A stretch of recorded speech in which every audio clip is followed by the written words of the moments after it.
What's up, Wildcats, and welcome to the third episode of the Signpost SportsCast. I'm your host, Collyn Cowles, and today I am brought to you with Gavin Nelson. Gavin is a sports writer at the Signpost. He's been with us since the start of the fall semester, and he's a great addition to us. He produces really good content, and today we're going to have him on the podcast. So, welcome, Gavin. Thanks for coming on. Thanks for having me.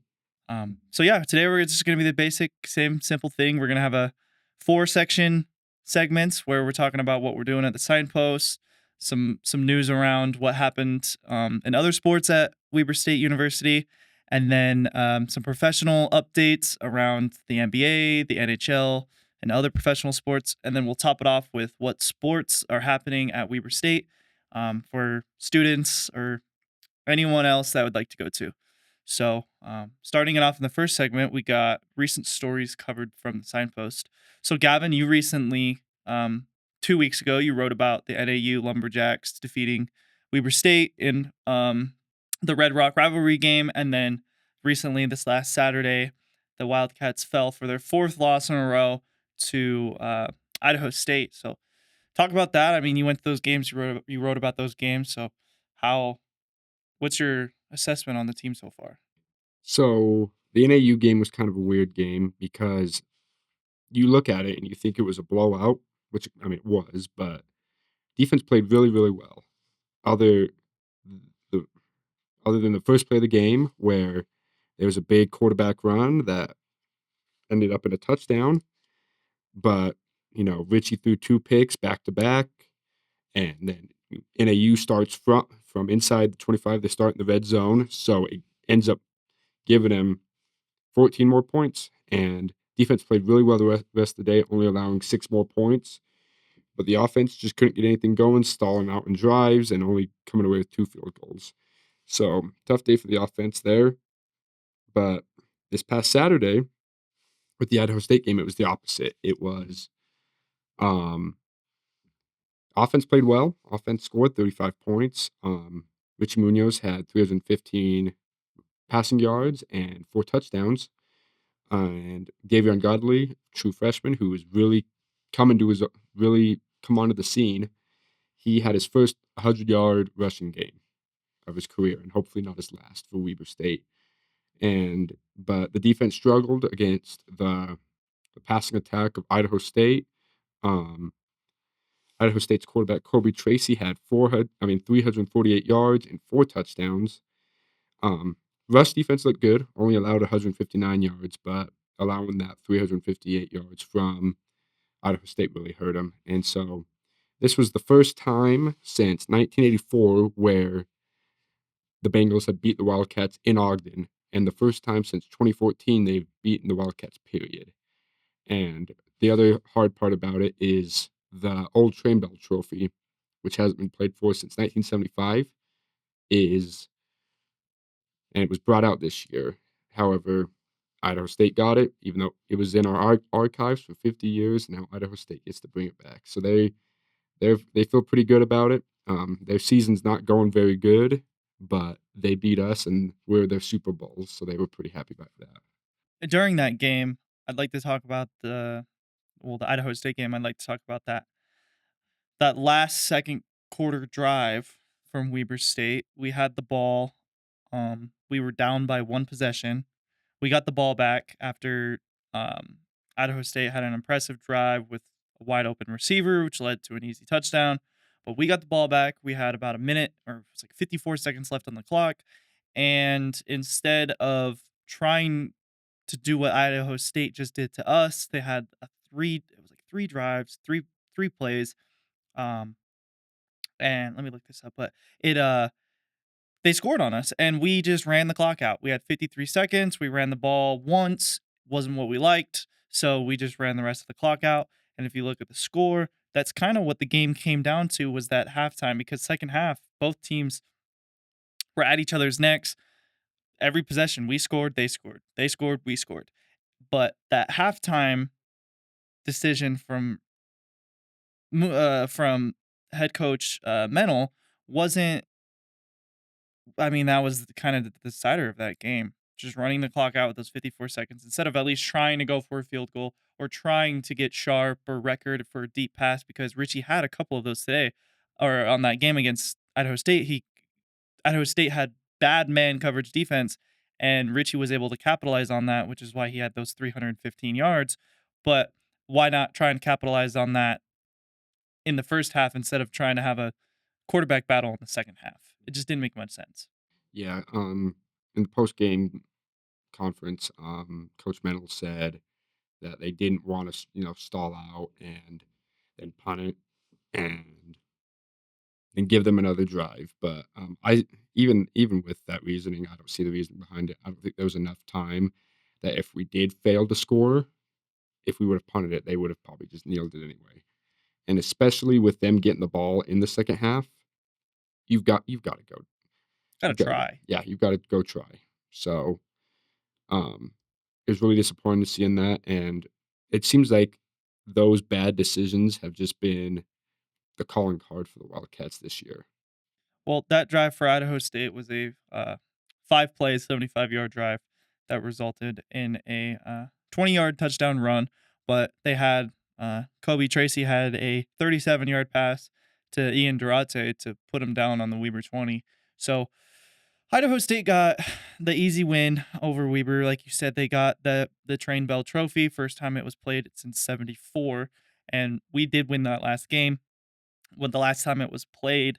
Um, Hopefully next year we see it come back out. Hopefully Idaho State doesn't put it in their archives for 40 some years. Um, so, uh, but yeah, moving on. We also covered the men's and women's college basketball um, season opener on Monday of last week. Um, so you had the chance to write about the women's game and assess their first game of the season against Park Gilbert, or University of Park Gilbert. Um, and then I stayed for that later game for Northwest Indian College and for the men's team. And in I bet in the women's interview as well, same thing with the men's. It was that's not those aren't the schools that you want to play that first game of the season because then the women's team went to the University of Utah, got spanked. Men's team traveled all the way up to Oregon State University, got spanked. So we played 2-year colleges first game of the season to get that morale up, but it's not good enough competition to throw us into the pack of wolves with Oregon State and the University of Utah. So, um, I mean, what did you see from the ladies against Park Gilbert, um, and from what we're seeing with Gentile this year and from her first year last year? I really liked what saw. Of course, they're playing NAIA junior college, whatever team, but the we got to remember that this team's brand new. They've got 5 returners on this team, so it's team looked really good. We 5 saw, freshmen? Is yeah, it 5 freshmen, 5 returners, and then a couple 5 yeah, transfers? like 5 transfers as well. We saw really good games from Taylor Smith, of course. We expected a lot from her after the great year she had afterwards. She had a great tournament. Um, and then Lene Billy, new transfer coming in, getting 13 points. She was 3 for 4 from three. We saw a lot. We had 5 players in double digits. Of course, you got to look at the level of competition, but team looked good. The team had a lot of chemistry. They had a lot of ball movement, which Coach Jackson really pointed out. She was really happy with that ball movement that was going on. So I think we'll see a lot from the women's team. I think they'll be better than last year. And even with the Utah game, we had 2 girls in with 10 points with Rita Santini and Rose Bubakar, both having 10 points. Taylor Smith struggled that game, but you know they're playing against one of the best teams in the country, so I don't think we should really blame them on that. I agree. And from losing last year, we lost Jade Matthews on our women's team and Darren Hickok, and those were our 2 performers all year, like, for the last 3 years, 4 years, with Coach Harris. That those were her two girls. So it's definitely it's nice to see what Gentile did at Westminster, revamped their whole program, got new transfers, got new freshmen, turned their whole program around, and then now that's kind of what she's doing here at Weber State. Came in, yes, she had a rough year with Harris's squad. She didn't really have many transfers last year. I think maybe one or two signings. But this year, it's her team. It's her team. It's her coaching style, and she's kind of making an identity for our women's team that hasn't had much of an identity for the last 5 years. Um, but yeah, and the men's game wasn't much different. They played Northwest Indian College, which is a small 2-year school in Washington, and yeah, we put 118-35 on them. The most points the men scored in a basketball game was 130, so we were 12 points shy of that. But Dyson Kohler, for his first game of the season with missing preseason, finished with 22 points. We saw a lot of ball movement and a lot of 3-point play from the Wildcats that night. Eric Duft and the head coach Eric Duft in the post conference at the end of the game stated like Dyson stated too. That's their identity. 3-point shooting is going to be their factor this year. They had the transfer of Miguel Tomley, who came from Idaho State, who's a 3-point merchant. That's what his style is known for, is getting to his spots. Dyson's a lot like is getting to his rhythm, playing his role. We didn't see much of him last year with Steven Verplanken playing in that spot, but we're going to see a lot of Dyson this year. And then, of course, Blaze Threet. Blaze is that anchor on the offense this year, and if he can get to the paint and get some good buckets, then I think our men's program is in good hands this year.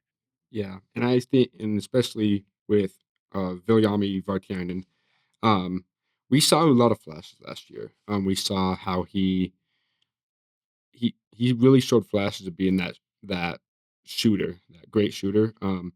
But he dealt with a lot of confidence issues. He was homesick. 18-year-old kid going across the country, but I mean, going across the world.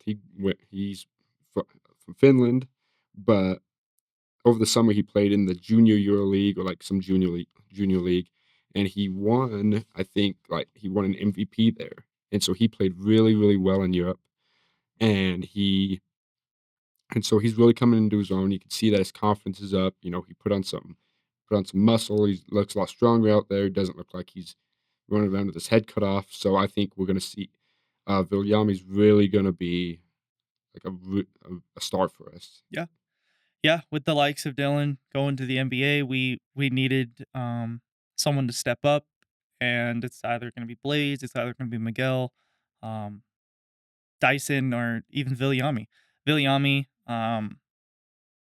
he's definitely letting it fly more this year. Last year we only saw a couple 3-point attempts from him. This year, that first game we saw like 8, 7, 8, even against Utah State in the preseason. He was one of our leading scorers. So, um, yeah, Viliami is for sure that guy. Um, but yeah, that wraps up our section for segment 1. So, um, go around campus, find any newspapers that the Signpost produces. They're all around campus in doorways. Check out some articles. Check out our website at wsusignpost.com. Check out what Gavin writes. Check out what I write. Check out what Brayson writes. Check out the sports desk. And before we head into our second segment, I want to give a shout out to Gavin and his hard work that he's been putting into some freelance journalism around the school. You did a piece on the history of Weber State football, and you are now working on a piece for the history of Weber State men's basketball. So talk about that. Talk about where the listeners or where anyone can find your work and what you've been doing these last couple of weeks. Yeah. So a few weeks ago, I found a guy who does BYU stats, and so he posts something about the history of like BYU quarterbacks. Because BYU was known as a quarterback factory, has a lot of quarterbacks that come out of the school, and so I read it and I thought I should do one on Weber quarterbacks, but as I was writing it, I realized there's not a lot on just the quarterbacks, so I just decided to do the teams themselves, and so I just went by decade. I did the 60s, 70s, 80s, 90s, 2000s, and then the 2010s. Um, and so it's been a lot of fun doing that. I will probably do a like half edition of the 2020s at the conclusion of this season. But and then I just last Wednesday I posted part one of the Weber State basketball series in the 60s. And so basketball would be a little more interesting because we were actually historically good at basketball rather than just average. Mm-hmm. But you can find it at Real Gavin Nelson at .substack.com. I try to post them every Wednesday, and then just you can read them. I do some good research on it, or at least I try to.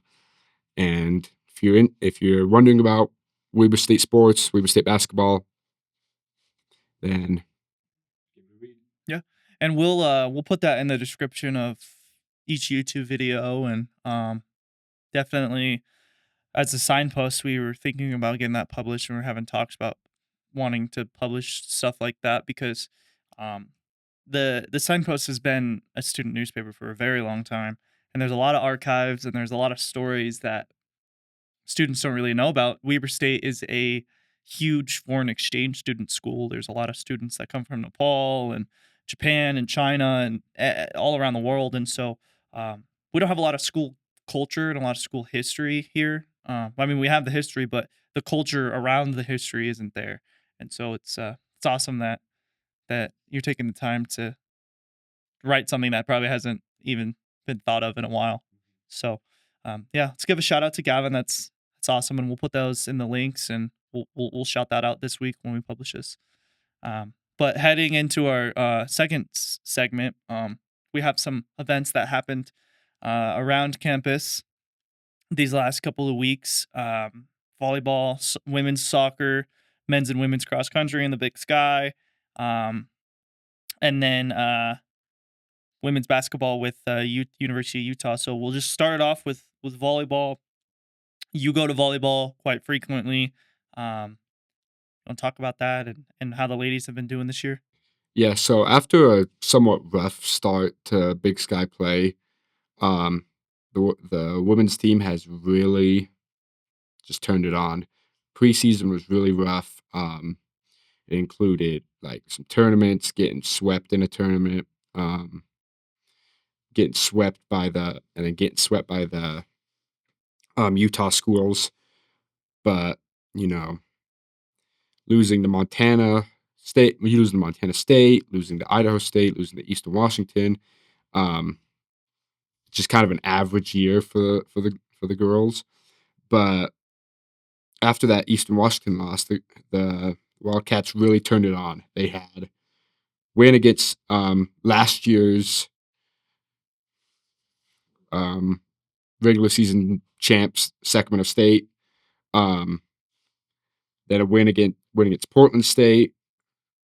Then they traveled up Montana, swept both Montana teams, and then just this past Friday, playing against Idaho State in a very very hard fought game. The Wildcats took set one in a close one. Idaho State came back and got set two. In set three, the Wildcats dominated. But in set four it was a battle. It was, let's see. So it was 28-26, and it included the Idaho State coach getting a yellow card for unsportsmanlike because he was complaining to the refs. And after the game, him and Coach Jeremiah Larson had a little chirping battle after the game. And if you know Coach Maya, he's not much of a chirper. So he must have really said something. But we like to call Coach Larson the boogeyman of the Big Sky because he really turned around the program, and he really cemented Weber as a volleyball powerhouse. Yeah, so coming up, we got two really big games. NAU on Thursday at 6 p.m. at Swenson. That one shouldn't be too bad because when we played NAU in the first conference game of the season, swept them. But the big game is on November 16th. It's on Saturday, with Northern Colorado come into play. And so Northern Colorado Weber is the big rivalry in the Big Sky Volleyball. These two don't like each other. Usually every year, one or the other win the Big Sky tournament. And so everyone needs to pull up to Swenson on Saturday at 1 p.m. and then see the big rivalry in volleyball. Yeah. And then we had after women's volleyball, we had men's and women's cross country that competed in Pocatello for their Big Sky Championships on November 1st. Both men and women finished third for the Big Sky, and men's best performer was Peter Visser, who finished fourth out of the overall race, and women's cross country was Lori Murphy, who finished with an overall of 12th. But both men's and women's will be competing in regionals in Reno, Nevada, in the next couple of days. What is that? They will be competing in Reno on November 15th. So, with both the men's and women's cross country teams competing well all year in these meets and doing well in the Big Sky tournament, they were able to get that regional spot and then hopefully compete well in regionals to get a bid into nationals.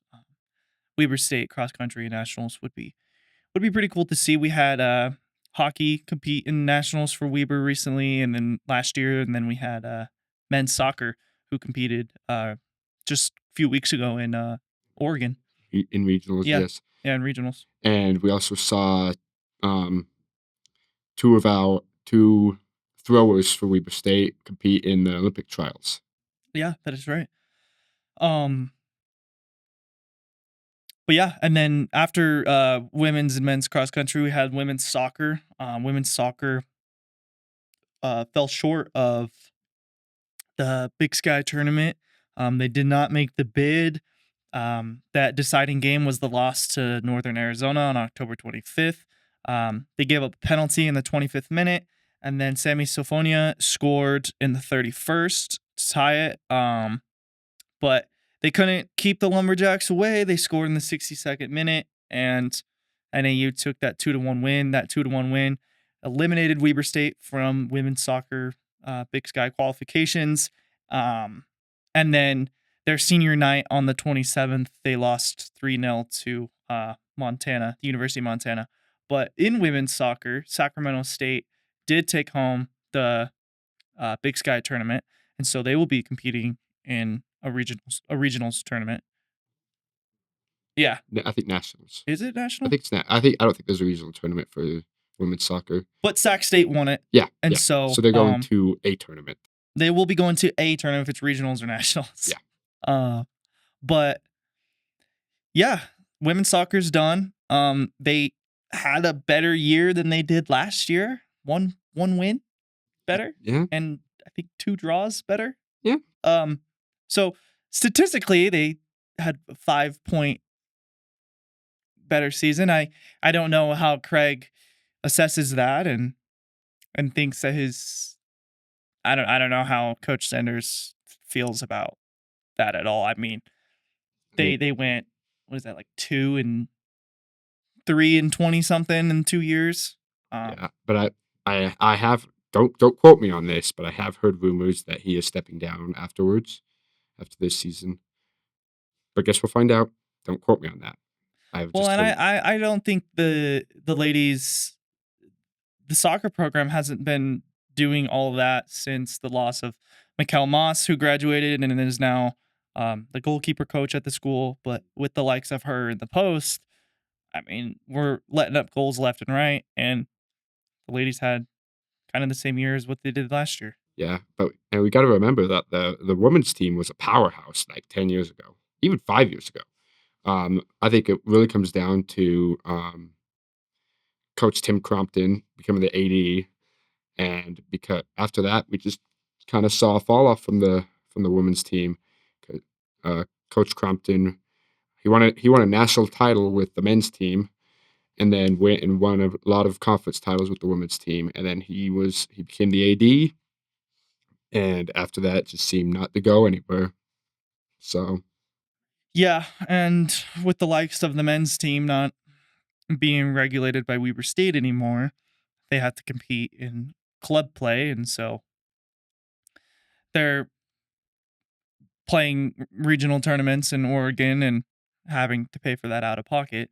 yeah, While our women's team can't get to these types of tournaments and they're funded by the school. yeah. It's just the unfortunate truth with college sports. Title IX regulations and just different funding things. Um, it sucks, but it's just how it works. Yeah. Um, and to finish off with women's soccer to end the year, Ali Swenson, she got second team all Big Sky honors with 5 goals and 4 assists on the year. Ali Swenson was our deciding factor in that number 9 position.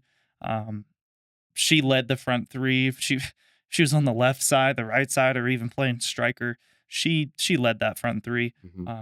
So it was good that she got the honors that she deserved. Samantha Kearns and Sammy Savonia both received all conference honorable mentions. So they did get the mentions. They didn't get the award, but they were at least notable. Hmm. Um, some things to look forward to in women's soccer next year. We do have a lot of freshmen that played uh, surprisingly well. Yep.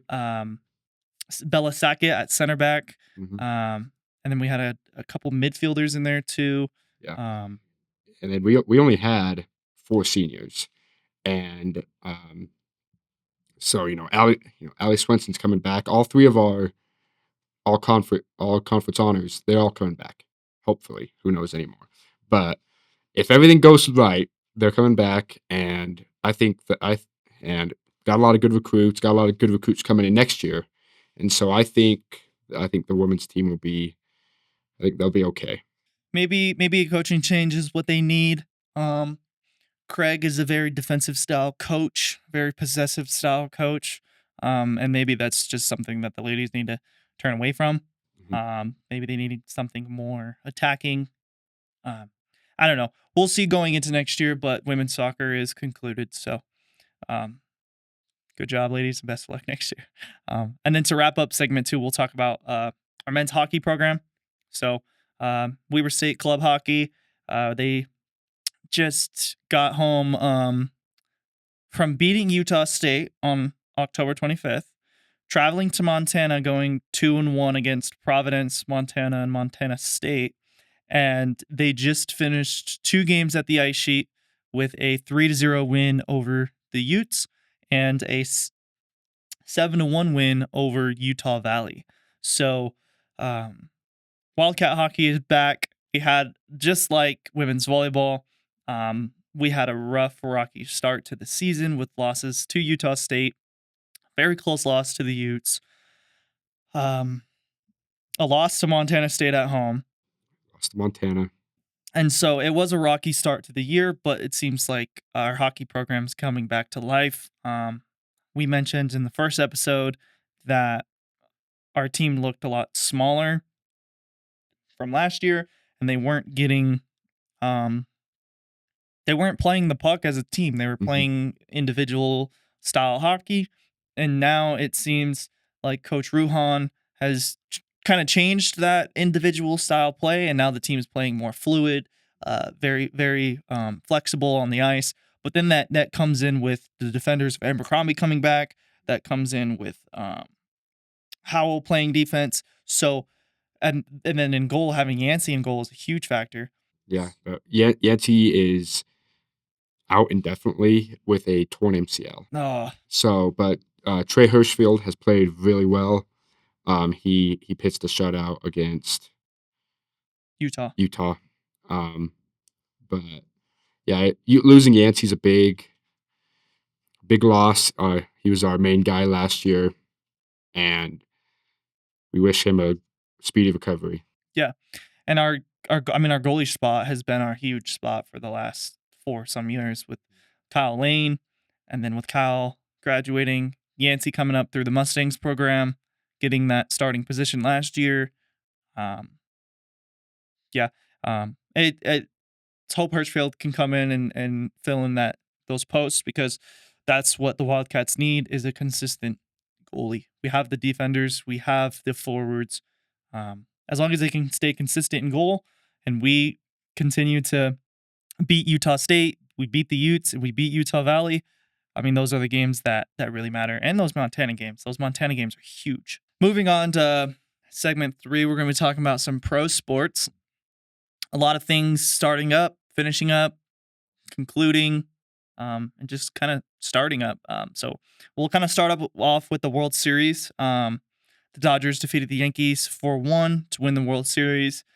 Freddie Freeman won World Series MVP with 4 homers in the 5 games. And then game 1, he hit the walk-off homer to win it, which was a grand slam. And it was the first in World Series history. In game 5, if you want to talk about game 5, I know you don't want to talk about game 5, but you can talk about game 5. As the resident Yankee fan on the Signpost, that was probably the worst thing I've ever watched in my entire life. After watching the fifth inning, where in game 5 we're up 5-0. Wow, that a lot of fives going on. Yankees were up 5-0, and after an error after miscommunication between first baseman Anthony Rizzo and starting pitcher Garrett Cole, there was an error from Aaron Judge, which brought some runs in, and they scored off of 3 different errors, tying it up. And then Yankees took back the lead. Dodgers took back the lead in the 8th, and Walker Buehler finished Yankees off, and ruined my hopes and dreams of seeing a World Series win with my own eyes. People like to call me a bandwagoner because I'm a Yankees fan, but, my family's been Yankees fans for 100 years. In my lifetime, there's only been 1 World Series win, and it was when I was 6, and I was not paying attention. You weren't paying attention. I was involved with other things, and so now I understand the pain that my dad felt as a child. Hey, at least you're not from Cleveland. Yeah, but Cleveland, you expect to not make it. With the Yankees, you have to. You have to. George is turning in his grave right now. I'm very upset about it. My teams all suck. I mean, BYU's doing okay. BYU, yeah, 9-0. Yeah, but just beat the Utes. All my pro teams are terrible, so it's okay. Well, yeah, Yankees did fumble the bag, but it was payroll a payroll World Series to what we guessed of opening day of the season between Shohei and Aaron Judge. That was the favorite all year, so at least fans got what they wanted. It wasn't Shohei, Aaron Judge in the World Series, though. It was Freddie Freeman and Giancarlo Stanton. Or Volpe. Anthony Volpe. Good series. So the stars were there. They just didn't really show up. Showed up in game 1, but Aaron Boone decided to put Nestor Cortez in, who hasn't thrown a pitch in a month, and he throws a meatball to a former MVP. So, we can talk about RSL now. So, RSL fumbled the bag again for the 2nd year in a row after finishing 3rd in the Western Conference, one of the hardest conferences in the MLS. We had the likes of Messi losing to Atlanta United. Hooray. Awesome. To 40-year-old Brad Guzman. Yep, Brad Guzman destroyed Luis Suarez and Lionel Messi. But this isn't about Lionel Messi. This is about RSL. And RSL lost back-to-back penalty shootouts against the Vancouver Whitecaps. We didn't do well against Vancouver all year. All year, we played very subpar to Vancouver, and they didn't look good until the end of the year. But game one was at American First Field. I went to game one. I was hoping something. I went with some family, and it was a 0-0 draw. We MLS rules is there's no extra time. You go straight to penalties. So we stayed for penalties, watched penalties. Justin Glad skied it over the top of the crossbar, and we lost 5-4. Game one was a heartbreaker. We had so many chances. Um, why would you have Justin Glad shooting third in a penalty shootout when it's the playoffs? I don't know. But that happened, and then game two, game two we lost 3-1. So yeah, 3-1 penalty shootout. It was a 1-1 game. So we got knocked out of the MLS playoffs for the second year in a row. Last year it was against the Houston Dynamos. So first round, second year in a row. After finishing third in the Western Conference, that sucks. That sucks. Because we were first for a long time with the likes of LAFC and LA Galaxy right behind us. LAFC had Giroud coming from AC Milan, who started the second half of the season. And then LA Galaxy signed Marco Reus, who came from Borussia Dortmund, German legend. And he's playing in that second half of the season. So, yeah, RSL got knocked out of the playoffs for the second year in a row. Utah Hockey, after their start of the season, they haven't been looking too hot since those first couple wins. They are 6-6-3 so far on the season. On November 11th as of today, and they're currently in fourth in the Central Division in the West with 15 points. You went to the season opener. How cool was that? How cool was it to see hockey in Utah for we had the Grizzlies, but professional hockey in Utah? Yeah, it was really cool seeing that. I've never really been a hockey guy my whole life. I kind of, was just like, oh, hockey's on. I knew the normal guys. I knew who Ovechkin was and Crosby and Patrick Kane and all those guys, but I wasn't really a hockey guy. But going to Weber State hockey games really started to get me into it. And then once the team was announced, I really got into hockey. I'm still a newbie. I still don't know a lot of players. I mean, but I've tried to follow the hockey club. I think it'll be easier to follow them now because it just gets easier once football ends. Mm-hmm. But it was really cool seeing that, especially against a team like the Blackhawks. Seeing Connor Bedard play. Yep. Um, Connor Bedard's supposed to be the next Patrick Kane. Yeah, Connor Bedard looked really good out there. He was the smallest kid out there, but he's fighting for every puck. He's hitting dudes. I always saw him as a pretty boy, but he gained my respect there. The teams look good on offense, has struggled on defense, but we saw a trade with the Red Wings. Which player was it? Ollie Mata. Ollie Mata, yeah. So we, and then especially with us bringing in Mikhail Sergeyev. Yeah, Sergeyev, yeah. He's played really well so far. But of course, the best player has been the captain, Clayton Keller. Yeah. And then, of course, Dylan Guenther, showing that he's worth the money. Paid him a lot of money this offseason. Yeah. He scored the first goal in Utah Hockey Club history. And did he have the second goal too? I think Kesselwick had the second or something like that. Guenther is currently tied for second in points, but he does lead the team in goals with 7 goals so far.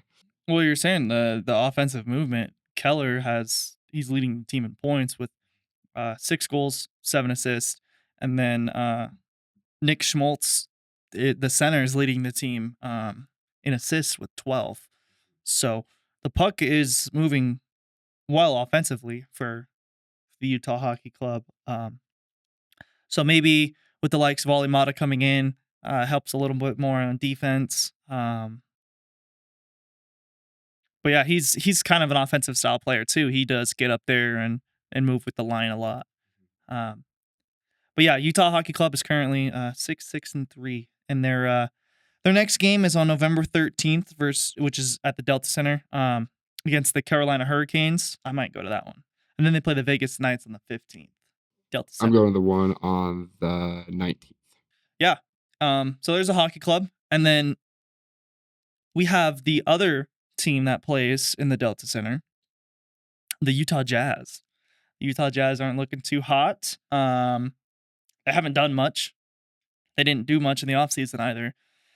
Signed Patty Mills. Patty Mills, and then some draft picks. Filipowski and Collier. But the Jazz are currently 2-7 on the year, and they just got off their second win of the season versus Spurs. Collyn Sexton led the team with 23 points, 2 assists.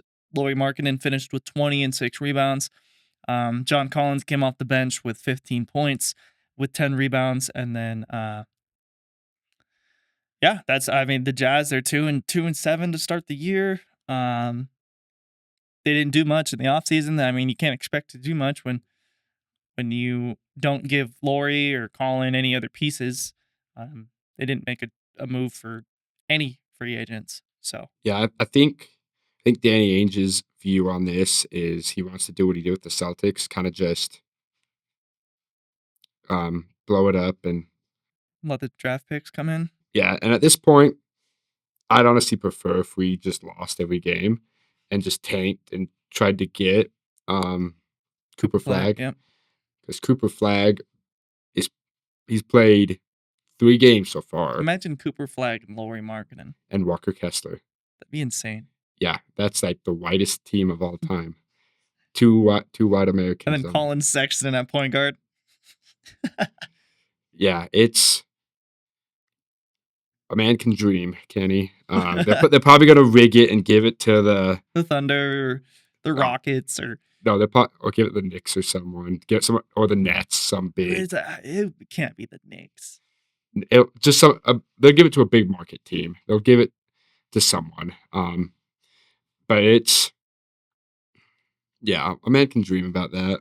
But Cooper Flagg looks like the best player in college basketball. Just three games in. Yeah. He's all the hype and more. Another Zion couldn't be. Yeah, but Zion did. College Zion was Zion. Yeah, but we get another white guy from Duke. Mm-hmm. He just needs to be a little more of just one of those guys. A JJ Redick, Christian Laettner type. Yeah.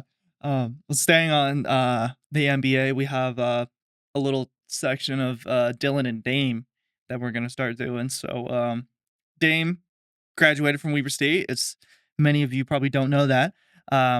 He is in his 12th year in the NBA, and he's currently on the Milwaukee Bucks. He played 10 years for the Portland Trailblazers. After 10 years, the Trailblazers traded him to Milwaukee. After 11 years, they traded him to Milwaukee, and then he played his first year last year as a Buck. Currently, he's played 10 games, has 10 starts. He's averaging 26 per game with his high versus the Cavs on November 2nd, which was a very close game with Donovan Mitchell. But Dame had 41 points and 9 assists that night. The Bucks aren't looking too hot this year, though, with Doc Rivers and Donovan Ham. I don't. Tweedledee and Tweedledum. I do not like their coaching staff. And then you have Giannis Antetokounmpo and Damian Lillard. It's having the best duo with the worst coaching staff. So let's hope the Bucks can turn that around, because the whole point of Dame going to Milwaukee was to win, just to try and compete for a championship. And I don't know if you can do it with that coaching staff. No, so absolutely not.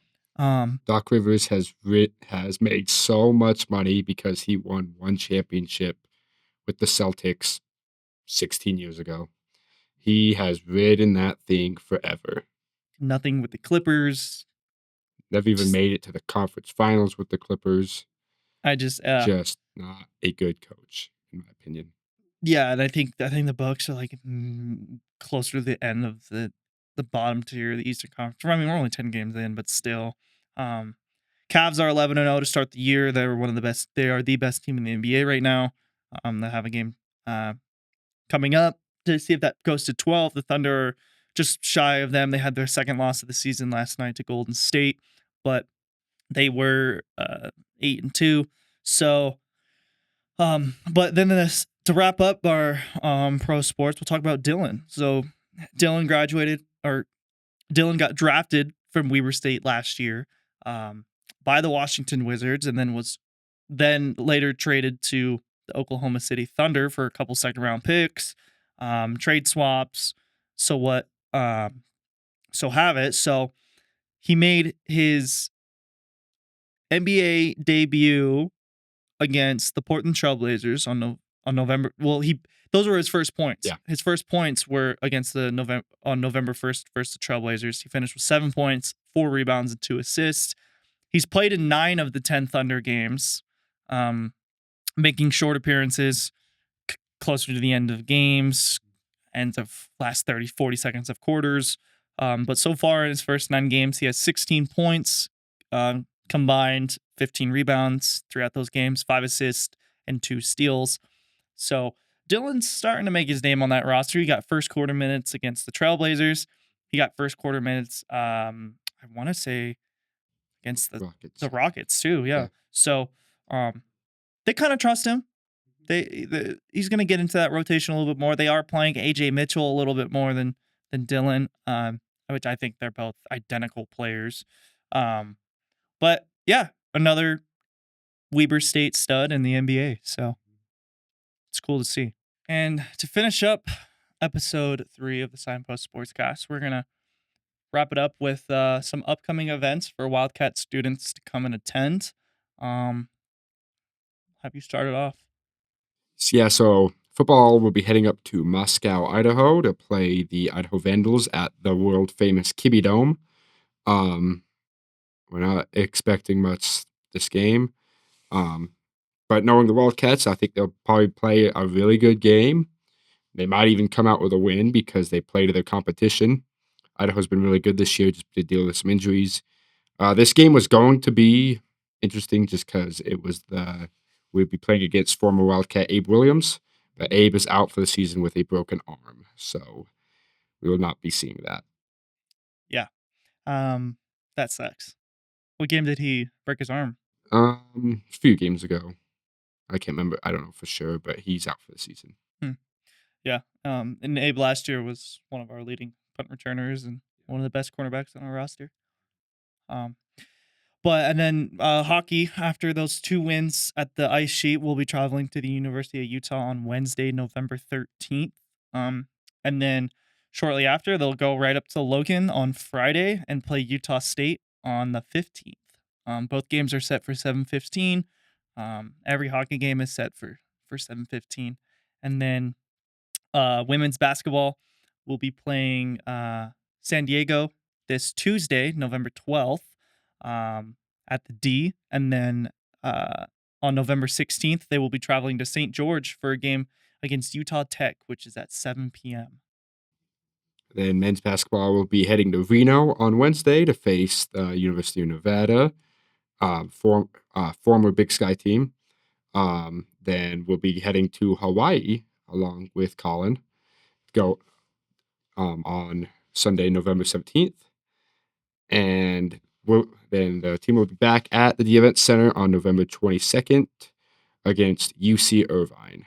Yeah, that'll be men's basketball just lost to Oregon State, so with that one home win, we have that loss on the road. We're going to be going to Reno for the University of Nevada, and then Hawaii. That's going to be cool. I will be going out to there, traveling with the team, going with them on that Sunday. So that'll be cool. There'll be a late game. It's at 7:00. So it's like 11 here. The game literally starts at 11 p.m. here. So that sucks. And then again, men's and women's cross country will be in Reno for regionals on November 15th. After competing in the Big Sky tournament, finishing third, they got that bid to go to regionals in Reno. Women's volleyball has two very close games. First on against NAU at the Swenson Gym on November 14th, and then on November 16th, they're playing University of Northern Colorado. Two very big conference games, two huge games that we need to win. Yeah, that'll wrap up the events for stuff on campus. We don't have much other than hockey, which is nearby in Logan and in Salt Lake. But women's basketball, November 12th against San Diego, and then the men will be back at the D on the 22nd. So, again, thanks for listening. Check out our articles at the school, library, any building on campus. If you're at the Davis campus, go as soon as you walk in. There's Signpost articles absolutely everywhere. So grab one, pick one up, and check it out. And to find the podcast, go check it out on our website, wsusignpost.com. There's a little section that has a drop-down bar that'll show our podcast, episode 1, 2, and then this is the third. And then on YouTube, we have two channels for this. We have the Signpost SportsCast and WSU Signpost. So we made a little channel just for the Sportscast, and then the Signpost publishes it on their channel as well. But there's a lot of YouTube videos on there, not just from us, but from everyone throughout the years. So it can get pretty buried. WSU Signpost or the Signpost Sportscast. Thank you.